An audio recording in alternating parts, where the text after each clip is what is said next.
Et c'est dans un décor féerique que nous allons maintenant vous emmener direction l'une des villes les plus hautes de Suisse. Saint-Gall tient son nom de son fondateur, un ermite irlandais qui, au 7e siècle, a choisi de s'installer au milieu de ces montagnes, sans se douter que la cité deviendrait un exemple mondial de raffinement. Kélian Yousfi et Laurence Claude Pierre.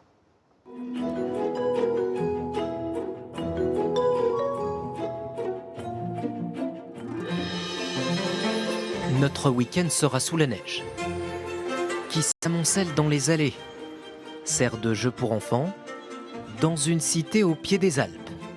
Mais ne vous y méprenez pas, la 8e ville de Suisse a bien plus à offrir que ses flocons. Et pour commencer, je vous propose de visiter l'emblème de Saint-Gall, son abbatiale, classé au patrimoine mondial de l'UNESCO. Une fois à l'intérieur, on comprend pourquoi. On se croirait dans la chapelle Sixtine, mais nous sommes bien dans l'église de l'ancien monastère de Saint-Gall, du nom d'un moine missionnaire venu d'Irlande. On le trouve à gauche avec sa barbe blanche. Il est tombé dans ce grand forêt, dans des épines. Et ça, c'était un signe de Dieu. Ça, c'est la place où il faut rester. Saint-Gall. Oui, Saint-Gall. L'origine du lieu remonte au 8e siècle, joyau de l'architecture baroque, où rien n'est laissé au hasard. Et si vous regardez dedans, vous avez la coupole qui se reflète. Alors ça veut dire vous êtes embrassé du ciel. Comme béni des dieux, la cathédrale n'est pas le seul trésor hérité du monastère. Venez, juste à côté, une salle préservée des ravages du temps, grâce à une consigne qui nous a un peu surpris. Pour entrer à la salle baroque, il faut mettre des chaussons. On peut quand même garder nos chaussures avec.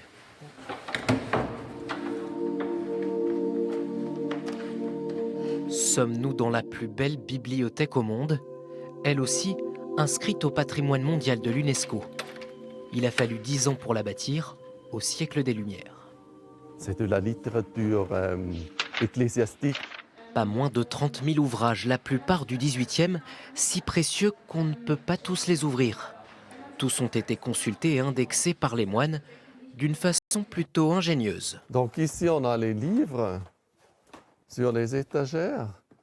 Et ici, il y a un catalogue avec des fiches manuscrites qui repèrent les livres qui se trouvent sur les étagères. La bibliothèque se trouve en plein centre-ville. C'est là que vous trouverez les fameux oriels, ces balcons fermés, signe extérieur de richesse à l'époque. Il y en a une centaine dans le cœur historique. C'est d'ailleurs là que nous attend une autre bénédiction, pour les papys cette fois. En général, les gens l'aiment bien grillé. Sylvane nous prépare la traditionnelle saucisse de Saint-Gall.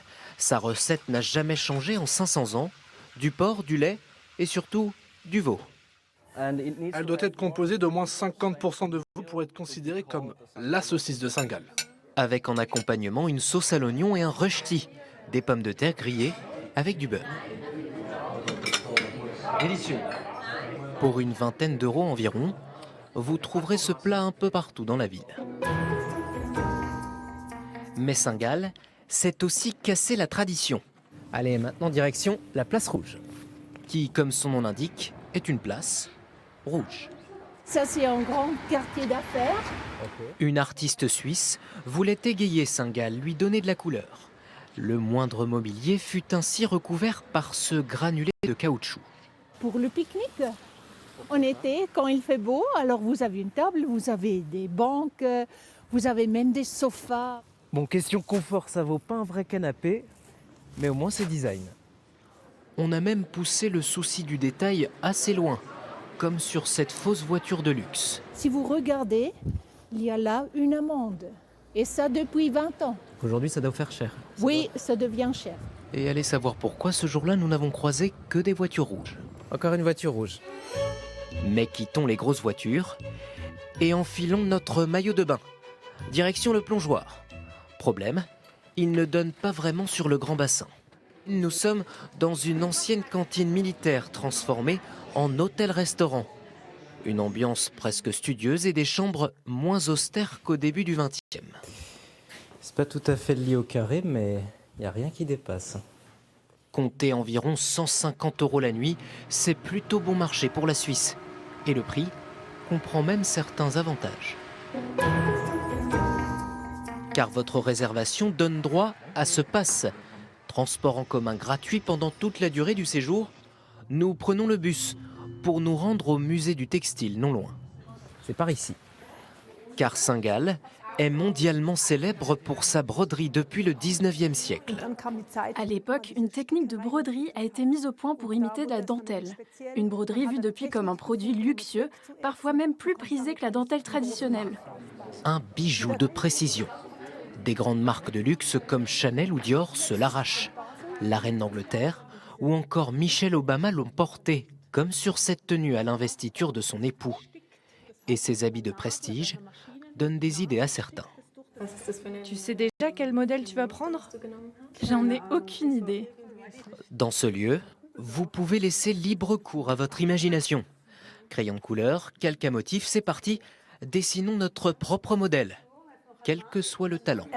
Tout le monde a de la créativité. Voir et toucher, ce n'est pas assez. Quand tu mets la main à la pâte, tu apprends différemment. Tu retiens mieux les choses. 12 € l'entrée pour être créateur d'un jour et peut-être se faire repérer, devenir la prochaine Sonia Rykiel ou le futur Jean-Paul Gaultier. Il y a de l'espoir, ouais. Mais avant le sommet de notre gloire, atteignons des sommets tout court. À une quarantaine de minutes en bus, un téléphérique nous transporte en haut du Santis, à 2500 mètres d'altitude. Un site sans station ni piste de ski, préservé du tourisme de masse. Dans cette direction, vous avez Zurich. Quand on est ici en haut, vous laissez couler tous vos problèmes du quotidien. Au loin, vous pourrez deviner Saint-Gall. Depuis ce paradis blanc, on comprend mieux pourquoi ce moine béni des dieux y a passé plus qu'un week-end.